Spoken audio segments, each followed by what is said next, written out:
What's going on? What's going on? What's going on, y'all? It's Don from Screen Static Studios. I'm here, and we're gonna talk about Jerrod Carmichael. He got a new stand-up special, and I'm a Jerrod Carmichael fan. I'm a big fan of him and how he started from his early stand-up to the Carmichael Show, and less on his more recent stuff. But we're gonna talk about that. We're gonna talk about it, and I'm not gonna talk about it by myself. I got a live crew, and they got great opinions. So first up, I'm gonna bring her perspective is amazing, and most of the time it's sweet. So I'm gonna bring up Ashley from my sweet perspective. What's going on? Hey, Dom, I'm ready. And the people are already talking about, they're raving about this intro, Dom. Kudos to you. You did your big one. But I am not a Jerrod Carmichael fan. Sorry to this man, but we're going to talk about it because a wealth of opinions makes for good discussion. So I'm excited. Thank you for inviting me here. No problem. Thanks for coming. Thanks for coming. Yeah, art is subjective. Comedy is super subjective, and but I don't think we're gonna have a whole bunch of mixed opinions on this one. But it's not just us. We got the sweet perspective, but we also got to struggle a little bit. So we got Tyra from Struggle Reviews. She here too. What's going on, Tyra? What is up, Dom? Thank you so much for having me. Kudos on the intro, because Darlene said it was fire. But yeah, unlike Ashley, I was a fan.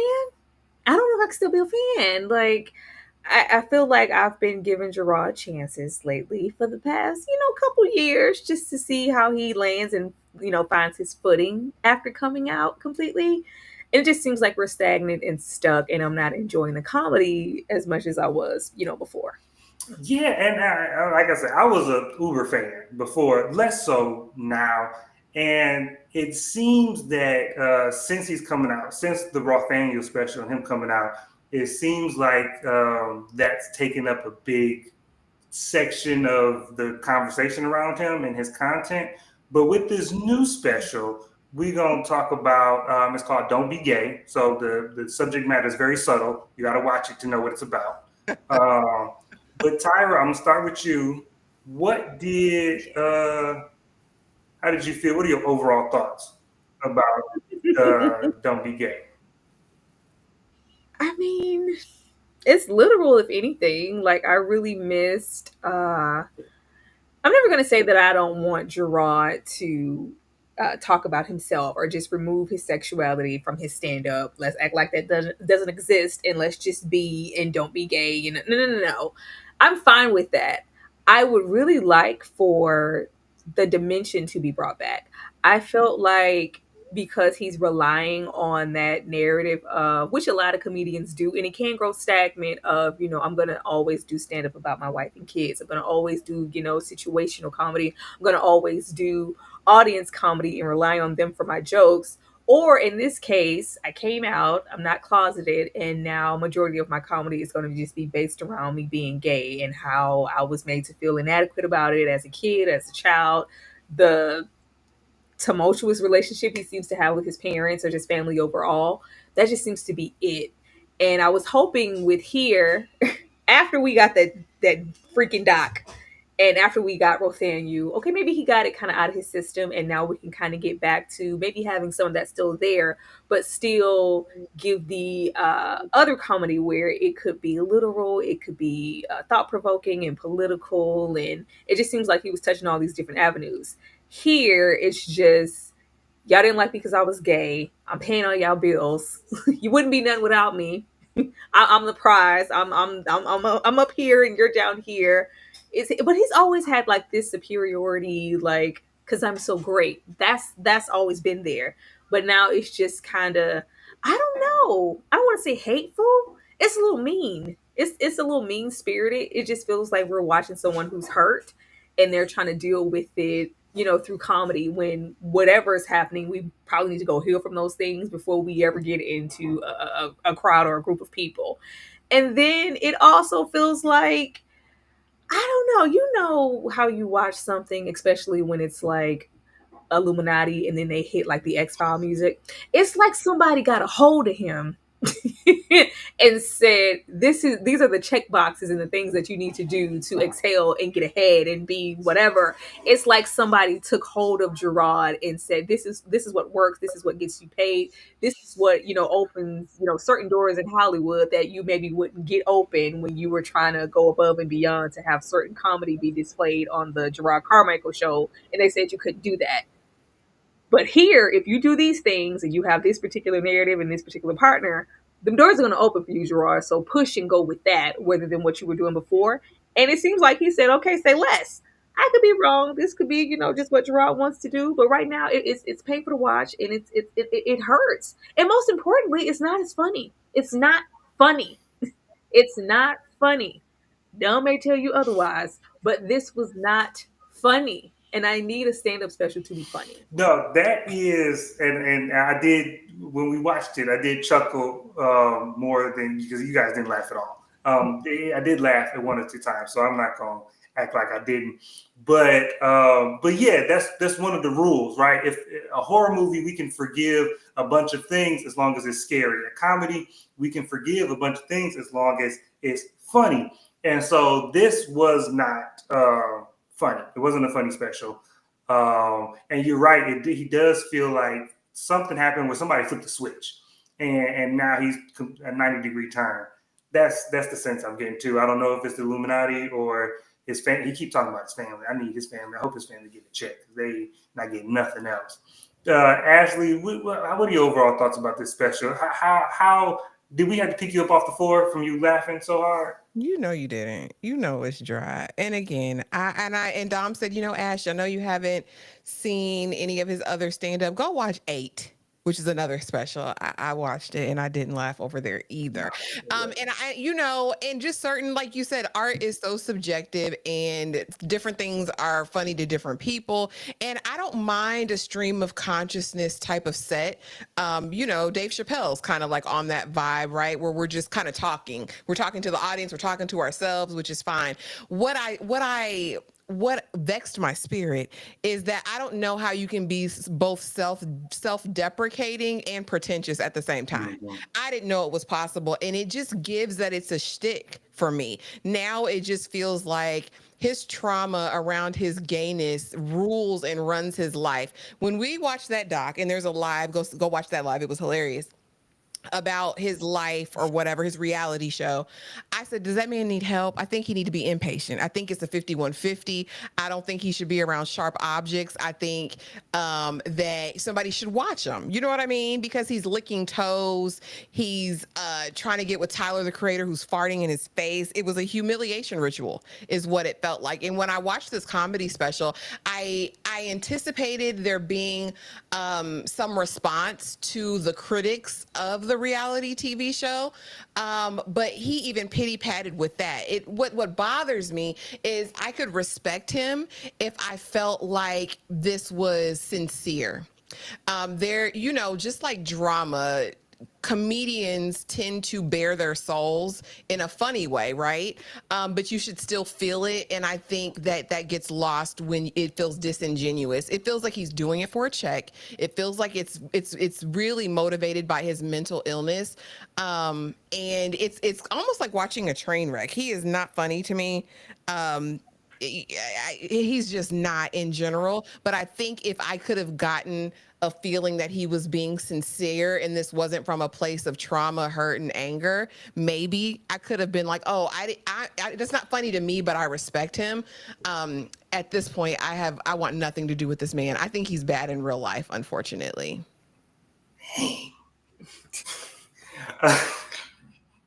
I do think that's interesting, but I do think that because of his early special 8, I think is to me is very funny, and I think that's just a subjective comedy style because I rewatched 8 to get prepared for this, and that's why I suggested you watch the first 10 minutes because I was like I laughed out loud 5 minutes in, and so but his comedy style is something that I appreciate, and like you were saying about him being pretentious and self-deprecating. Before, he's not self-deprecating. He's just pretentious.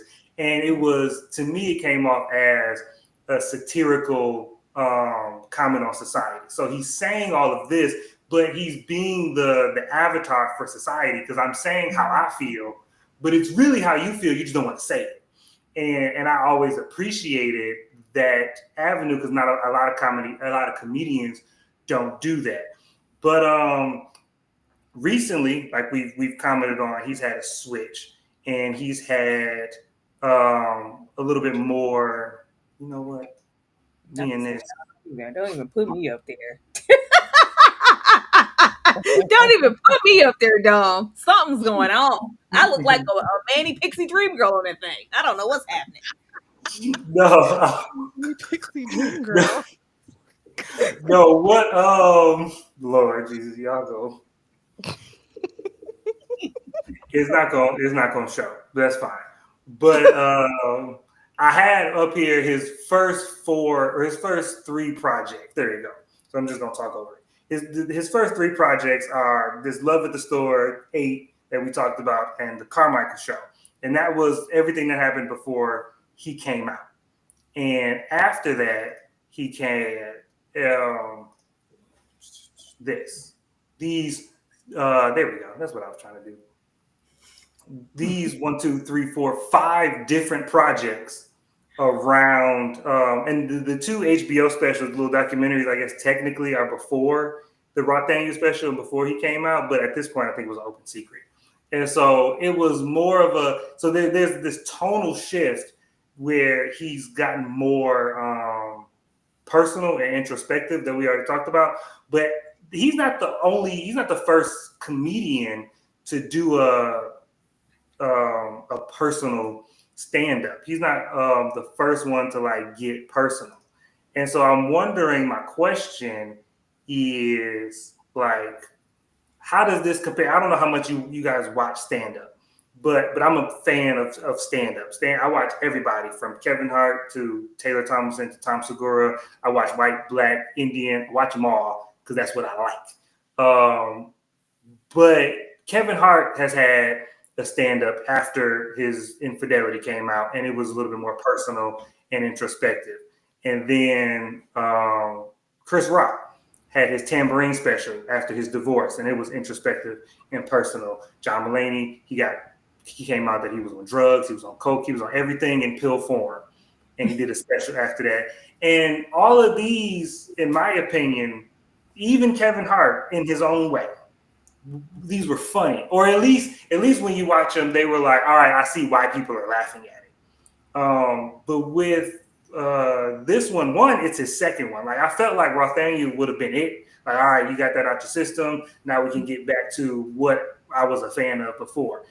And I thought I think I laughed more in Rothaniel than I did here. But it seems like we're retreading a lot of the same things. He's tackling a lot of the same subject matter. I feel like he's repackaging jokes almost. I feel like some of these jokes about his family are the thing. Yeah, you pay for everything and you got it. Like, I feel like a lot of this is retread. So I'm wondering, how does this, if you've seen any of these other stand-ups or any of these other comics who've tried to be like introspective, what do you feel like is the difference? Why do you feel like this didn't connect when those did? Ashley, I'm starting with you. Yeah, I'm gonna go over there. Darrell took the words out of my mouth. I'm gonna go over there with Richard Pryor. I'll go over there with Martin Lawrence after his whole situation, right? And the difference is they're just funny. I think if I can be honest with you, I think my first taste of Jerrod Carmichael being his reality show, or that whatever doc, literally ruined him for me. In the words of Jane Austen, once my good opinion of you is ruined, baby, is ruined forever. And so I don't even think I can see him through a lens of genius. And I won't discredit his prior works. People rave about the Carmichael Show, never watched it. And now I have no motivation. I have no motivation to watch any of his previous stuff. But we come from an era, most of us millennials come from an era where comedians were telling stories, right? They were telling stories about their lives. But a lot of it is about, like I said, delivery and being genuine and being raw and bearing your heart and emotion. Richard Pryor told us some real truths. honey, about who he was smashing, what he was doing with, how he set himself on fire, the drugs of it all. And it was still funny, right? This it just felt like it feels like he's on a campaign, on a tour to denigrate not only himself, but also to sandblast his family. I will never discount a person's lived experience. And it sounds like he really has a ton of trauma around who he is, right? And I just think some things you do have to work out before you can comfortably use those things in your art. Like, I don't think that reality show should have ever seen the light of day, and I don't think this comedy special should have either. I think there will always be sycophants and, you know, people who applaud that type of thing, but for me it all feels like a cry for help. It really did. It did. It feels like you guys are right. He's beating a dead horse. We've been down this road before, at least from the doc. He's repeated all of those things, and if you have to do something for people that you really hate, because it gives you hate these people. It gives you're doing it out of duty and obligation.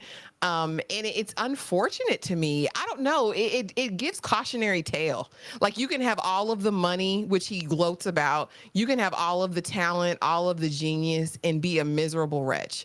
And I think that's the lesson I learned from it. And I don't think that's the lesson he wanted to give.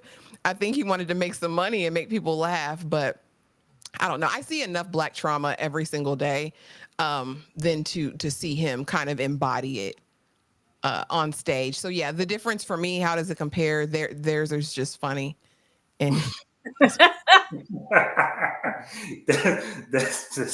fair. Tyler, what about you? How does it compare to other introspective stand-up specials? You know, my introduction to Jerrod was the Carmichael show. I had never seen any of his stand up prior. And I was so excited about the show because I was always one of those children of, yeah, I know it's, you know, the 90s or the 2000s, but I'm going to watch the Jeffersons. I'm watching Good Times. I'm watching Sanford and Son. I'm watching All in the Family. And it is such a callback to those type of shows. Like, wow, are we really going to go there on, you know, primetime TV? Did he really just say that? It just felt like he was taking chances and leaps kind of in this era that we really don't see anymore. Like, is that a live studio audience? I was like, okay. He felt like a throwback to, you know, even if I don't think he's like a Chris Rock, your Eddie Murphys, you're like, okay, he has something to say. Once I did get to his stand-ups, I was like, oh, I appreciate a comedian who has their own identity. That's really hard to do because a lot of it is kind of like, oh, da da da da. But if you, I don't care if it is Kevin Hart. If you hear a Kevin Hart joke, you know it's Kevin Hart. Mm-hmm. If you hear Eddie, if you hear Chris Rock, if you hear Dave Chappelle, you know that it's them. And I like that he had his own narrative and how at times how intelligent it was. Preferably, my favorite comedian is always going to be Dave Chappelle. And I like when, or you know, Bernie Mac on a good day. But I like when a joke is so good, you ponder on it for a long time. And it's like, wow, he really just like, and then he did this whole story and this arc, and then we came back around to it. That was really creative. Or, you know, those really good stand-ups where you talking about it at the water cooler for weeks because it was just that good. I felt like there was potential, like heavy potential with that before. And I don't think it compares. And I'm even going to throw Kevin Hart in there because I don't know his journey. I haven't been invested in Jerrod enough to know how he came to be.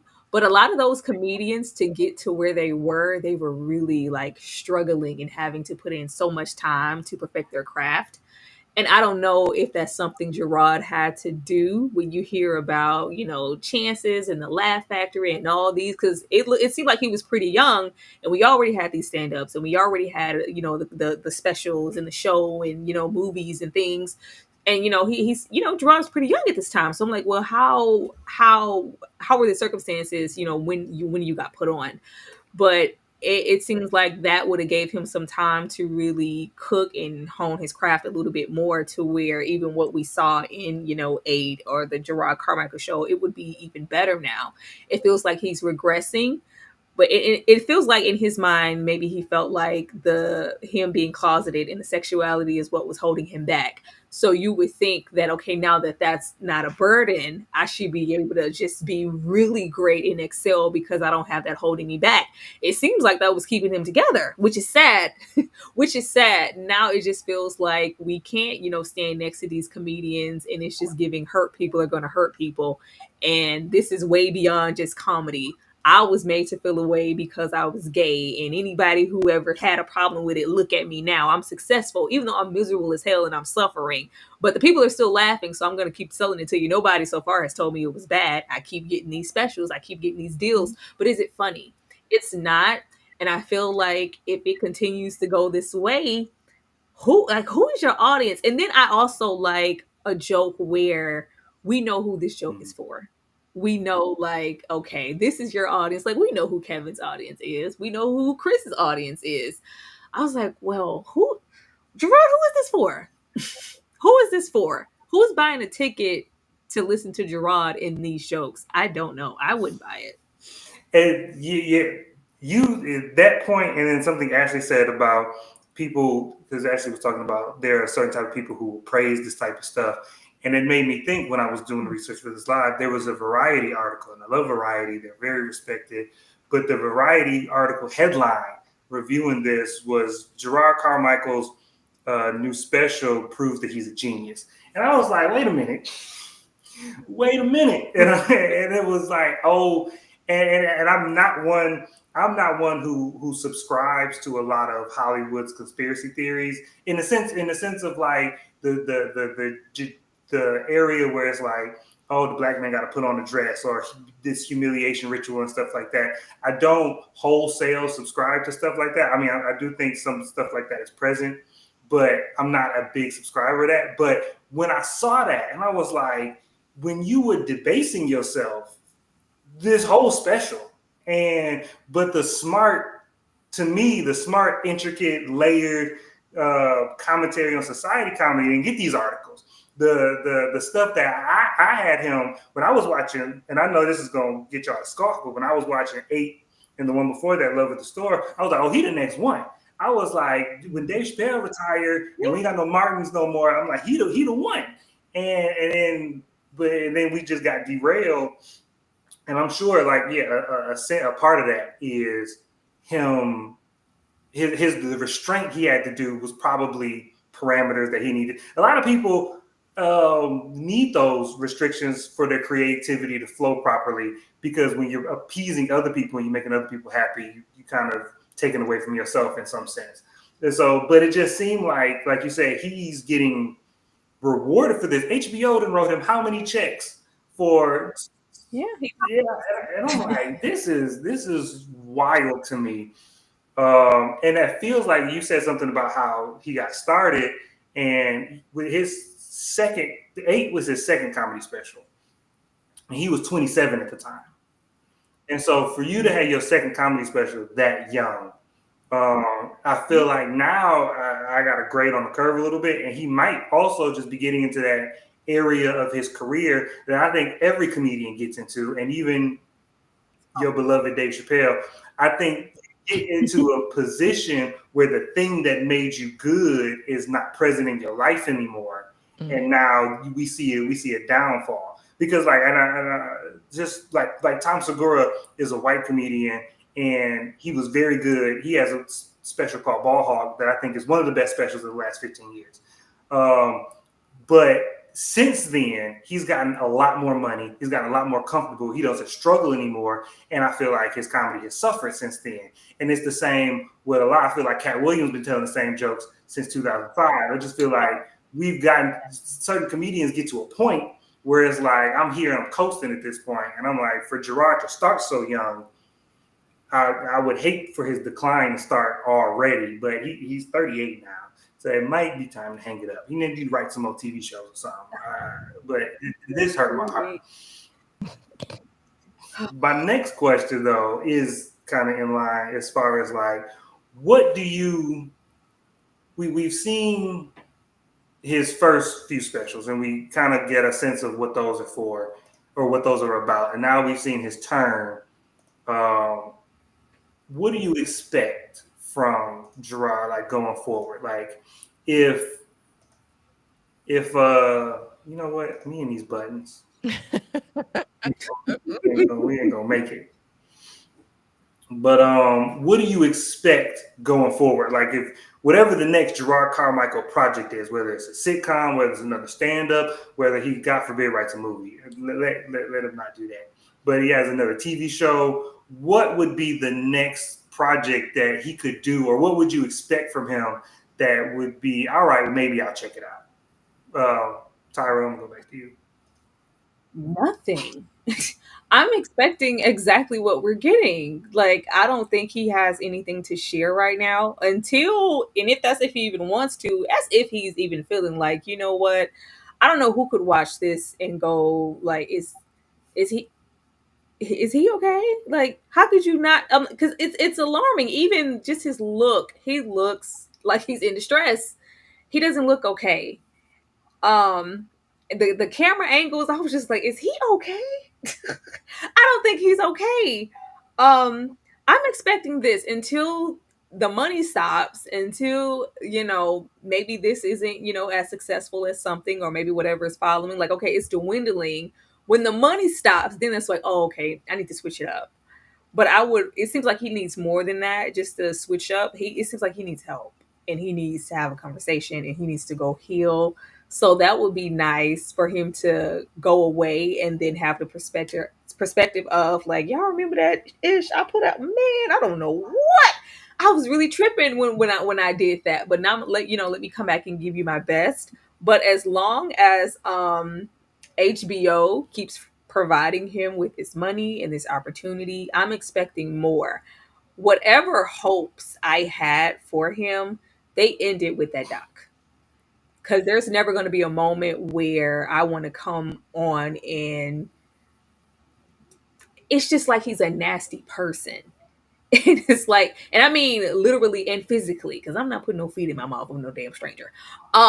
It's just, we ain't trying to kink shame. I'm just saying, it's just like the disconnect that he had, not only with his parents, it's just like his family overall. It's just like this pushback and this separation because I'm here and you're over there and this is where I want to stay.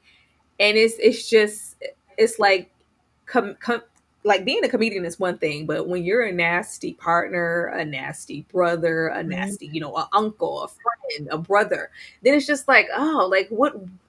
There needs to be some, because it can be the most problematic. Most comedians are awful human beings. A lot of them are awful, but we separate, art from the situation, and it's just like, but they're so damn funny. Oh my god, that was terrible, but this was good. It's just like, oh no, this is just a whole bunch of terrible. So exactly where am I supposed to land with you as a person and with your comedy? If it's like, well, Jerrod, he's just having a moment. He's going to be great. After all, I love Jerrod. He's so cool. No, Jerrod is stank. Jerrod is a little awful. And then the comedy is awful. So I don't know what I have to grasp. I'm expecting the same thing. I'm expecting him to keep pushing beyond and pushing boundaries. It almost feels like, what can't I do? And y'all not going to support it and give me money or even an audience. It's kind of like having, like, I was like, this feels like Bamboozled. This feels like the Spike Lee movie. It feels like, okay, if I did this, what else? Like, oh, you guys are going to support me in this? You're going to pay me? Like, why would he switch it up if it's feasible for him? There's no reason to. I would like for it to be totally different and for him to go heal if maybe he's okay and this is him being okay. I don't know, Jerrod. But I don't think that's what we're getting. I think at this point we're gonna see him bent over somewhere. I don't know. I don't know, but I don't see where else we could go. Like, I feel like we're gonna see him in some situations and be compromised. I don't know. Man, I hope not. But boy, yeah, because if HBO because I know people watching this, and that's the sad thing. Mhm. People are watching all of this stuff, and HBO will keep writing the check, and he's gonna keep pushing the envelope. And I'm worried that he is going to get destructive, and he's gonna keep pushing until something happens. And like you say, he's going to lose it all, or he, God forbid, something happens to him physically, or he just gets in one of these compromising situations, and that's where his wake-up call comes in. I want him to find his external creativity again. because the well is dry on digging into your life. Like the well is dry, and this is not a way to heal. Like these documentaries and these reality shows, the special fine. One special to me should have been enough, but that's after you heal. Like the Jamie Foxx special, that wasn't funny, but it was a good performance. I always say it was a good performance. But to me, it was after. Like he didn't leave the hospital the next day and be like, "All right, let me get back on stage." He went through all of the processes, healed first, put together a special, gave us one, and then started doing a whole bunch of bad Netflix movies. Like that was how you're supposed to do it. And I just feel like Jerrod is trying to go through therapy on TV. Is that what you mean? That's what is that therapy? Well, Because I would not like when it said that it was "don't be gay." I was like, okay, I see what it is, but hopefully he's here telling us about I was here, but now I'm here with it. Like none of it is healing. It's just more of the same as to why he hates this. This is bad. My parents did this in church and this and that, which was probably the only reason why you laughed at that tie joke because it was the only joke that didn't revolve around his sexuality. But it had the family in there, but it was also something that was literal and could, pertain to anybody. And that's what is the saddest part for me as a viewer, because I don't know this man. I come to him for content, and I come to him because he used to put out quality material. And so what's sad for me is what I thought was somebody who was very intelligent commenting on society now feels like a character. Like the person he was in the beginning.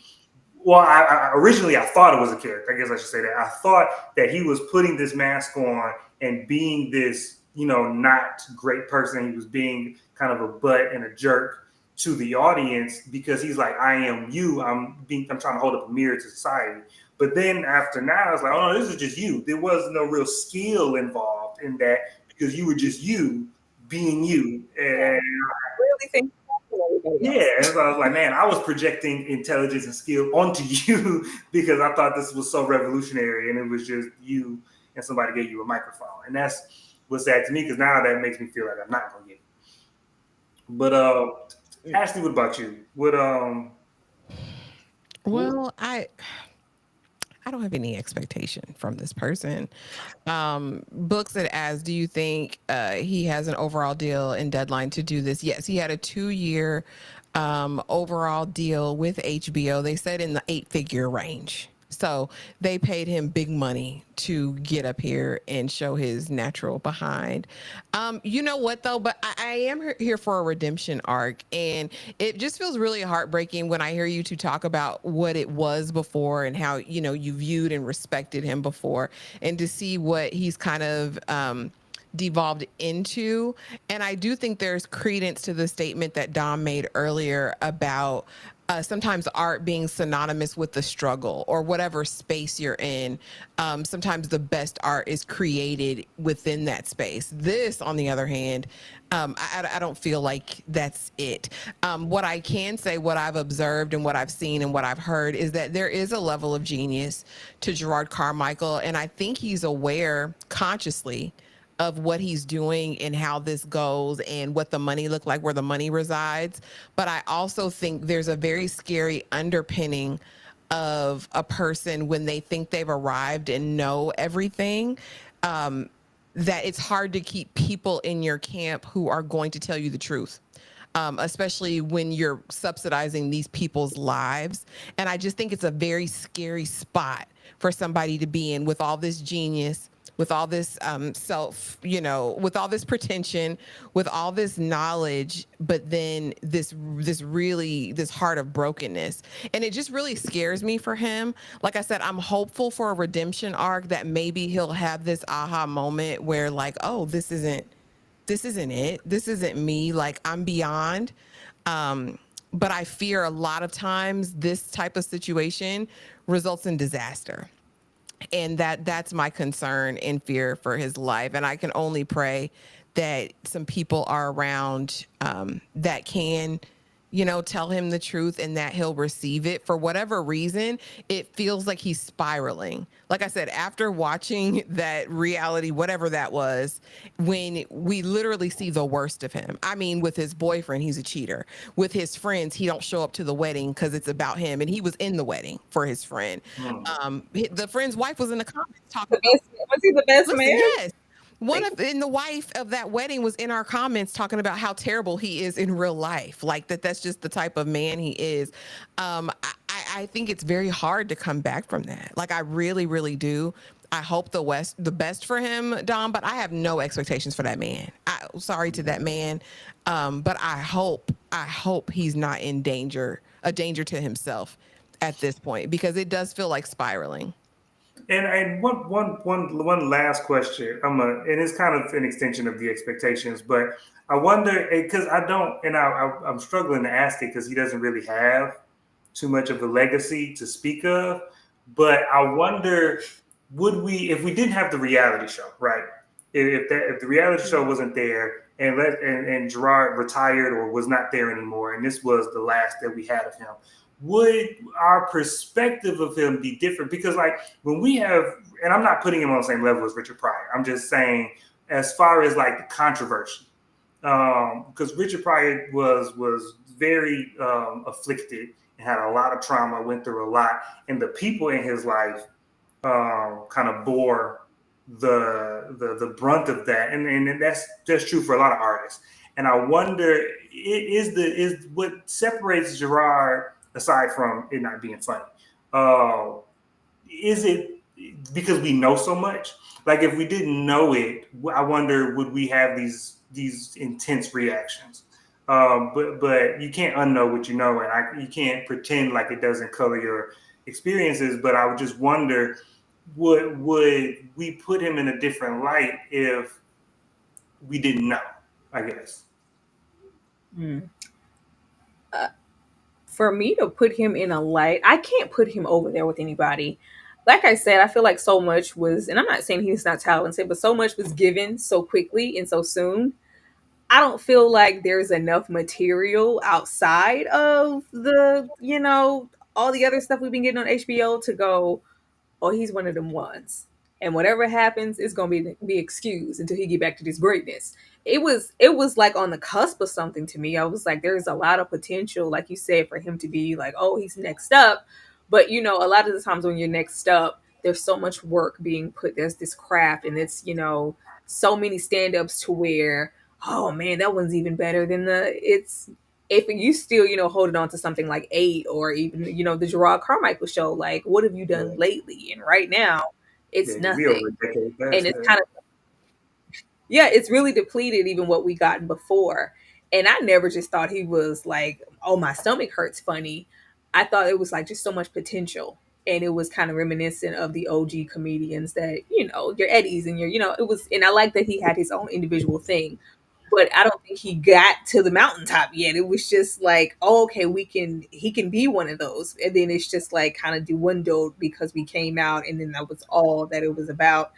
I don't think it would have affected it either way because it's just not enough material to me. No, yeah, I feel it. What about you, Ashley? Child, if I would have never seen it, I would have never known him. I wouldn't even watch this special, so he would have ceased to exist to me in my world, in my orbit. But I mean, if I'm just going based on this most recent one we watched on Saturday, yeah, it would have been a no for me, hard no, because again, it really just mirrors what he did in that reality show. He's sharing really embarrassing stories that he's seemingly proud of his risky behavior and his wild reckless abandon, his infidelity to his partner, the fact that he don't love all his nieces and nephews equally, his mama who he hates her stinking guts, and he's paying all the bills but can't come in the house, and it's just it's just more of that. And I think you beat a dead horse, right? Like I think there comes to a point where it's like, well, damn, like what is everything else is the sky blue. Now, I will say it's a stark contrast from Eight, because of course he's talking about politics. He's talking about life in general, how he's apathetic, and it's hard for me to find a cause. I will say there was a glimmer maybe of something a little bit better over here. But like I said, him resting, ruling, and residing in this one small compartment of his life, and I get it that when you've been closeted for so long, there is this need to scream it from the rooftops, and you want to sit in it and be fully aware and make everybody else aware. But we get it, Buki. I think there's a part of him that still doesn't accept it, which is why he goes so hard. I still think there's a part of him that's not fully at peace and is still warring, because I don't think he would still. It's so charged and tinged when he speaks on it. Like, I don't know, it's almost palpable that there's still pain there. Like, oh yeah, I used to do this and this. I used to, cover up this and do this. Like, there's still pain there. And I think until he works that out, this is going to be on the forefront of his mind, and this is what he's going to keep presenting to the world. So, as far as the first time meeting, could he have been something? He might have been a contender. I would have never known, though. Dom, I would have never known. You just said there's pain. I thought you were going to say, I think it's shame. I think he's ashamed. Yeah. That's what I was, and I think it's a little masochistic, because I think with his family and stuff, I think he puts himself in these positions where the superiority complex is very there, and he talks about. I think in his stand-up, he wasn't being hyperbolic when he talked about the fact that he wanted praise. He was like, when I walk in the house, y'all should drop to your knees because I got all of this, but and you saw in, I forget which of the documentaries it was that I watched, but it was like he had garnered all this success and all this notoriety and all this stuff, and his parents are still like, I still don't want you to be gay. Like it was like, I still hold these beliefs and view you in this way. Like you still kind of little Jerrod, and I don't like that you gay. So I feel like he almost puts himself in these positions, and I might be callous, but I'm like, if you don't like me, I ain't gotta be here. You know what? But that was a great discussion of a mediocre piece of material. I can't believe y'all stretched that out because this could have been mediocrity. But I appreciate y'all. Do y'all have any final thoughts about this or what y'all got coming up, Tyra? I don't have. I need to get in contact with tech support. But as far as this, like, I just really hope he gets the help that he needs because I felt like it was very alarming. I thought the behavior is like shock and awe. It's almost like when something's been kept from you your whole life, it's like, nah, I got it. I want y'all to all see it. It's like, wait, Jerrod, we don't want to. We saw it and we're accepting. But I think the people that he want most to be accepting, there maybe not, and that's where the situation lies for him to be stuck and stagnant. Because even with all the money because he brags about the money and all the fans and I'm this and I'm that, but at the end of the day, my mom and dad, you're not bringing your lover in this house. You're just not. You're not bringing into that. We just don't want that from you. And I think that's just hard for him to deal with. So I hope that he heals, kind of gets beyond that and accepts, regardless of that, I'm just happy to now be who I am and progress my comedy in a different direction. Other than that, I really don't care to hear nothing from Jerrod of this sort. If something's like, if he comes out with Still Don't Be Gay Part 2, I'm not watching it. Ashley, you got any final thoughts? Yeah, Darfalina said, if they can't respect him, he needs to let them live their lives without him in it. And here's the thing that wrapped up in all of this anger and animus, there is this sense of obligation that he has. I, in my heart of hearts, don't believe he would ever see them out in the street. I think he'll continue to pay and subsidize their lives as long as they're living. I believe that. I think he'll complain and moan about it. But there's something so deeply ingrained in his psyche that he's never going to cut them off, at least not financially. I don't know what the state of their personal relationship is, but that's the mind bender, and that's the stuff I'm concerned about. He's got to work that out. because you can't hate yourself and really hate these people, but I'm paying for these people because I love these people, but I really hate them because they don't love me fully. They don't love me unconditionally. So it's deep, right? Like it's beyond me. I am not a mental health licensed professional of any of the sort. He needs to go see somebody about that. But it's evident from a layman watching these demonstrations and these behaviors that he is tortured. This is a tortured man who is going through some deep internal battles. And like I said, he's obligated to that family. Let them live their lives without him. He's not going to do it because he feels like he's the great white hope in their lives.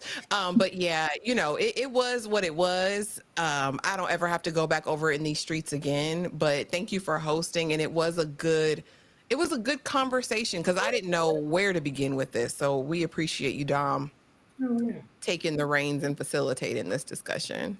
Oh yeah, no problem. This one hit close to home because I keep saying, I was a big fan of his early work, and honestly, I think that his turn kind of is wild to me personally because comedy is probably the most subjective art form there is because it's just one person giving a point of view and they got to make a whole bunch of people laugh. And what makes us laugh is very varied. But and you asked the question earlier, Tara, about like who is this for?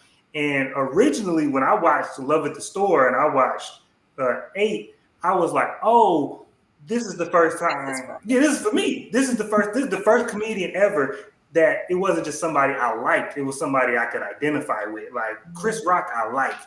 Kevin Hart, Bernie Mac, I liked. Even Kevin Hart's early stuff I liked. But he was like, oh, he's saying stuff, and he has a perspective of the world that kind of is similar to mine. And so that's great. And he can make it funny. I could never do that. So now I'm living vicariously through him. But then it's like, but you made this switch, just crazy turn, and it's just like, oh well, shoot. So I'm like, it's a crazy thing, but very much thank you guys for showing up. Thanks for talking about this with me, and thanks, man. 55 people in the chat while I'm live, man. That's a first for me, so I appreciate y'all, man, coming through this late at night on Memorial Day weekend. Support the troops. I'll see you guys next time.